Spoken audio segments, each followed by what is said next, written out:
sığorta haqqı ödənilən dövr sığorta stajı hesab olunur. Yəni hansı dövrdə işləyir, gəlir əldə edir, gəlirindən sığorta haqqları ödəyibsə, qanunvericilikdə birbaşa elə nəzərdə tutulubdur ki, sığorta haqqı ödənilən dövr sığorta stajı hesab olunur. Bundan əlavə elə dövrlər var ki, hansı ki onlar sığorta haqqı ödənilmir, ancaq sığorta stajına daxil edilir.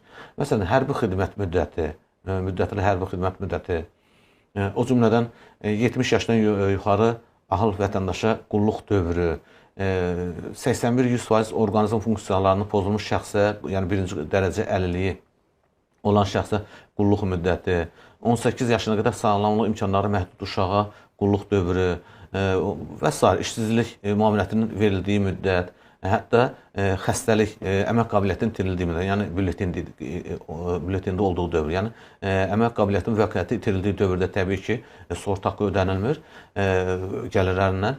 Həmin dövrdə baxmayaraq ki, sığorta haqqı ödənişi həyata keçirilməyib, qanunvericiliyə əsasən həmin dövrdə onların sığorta stajına daxil edilir, güzəştlərinə daxil edilir.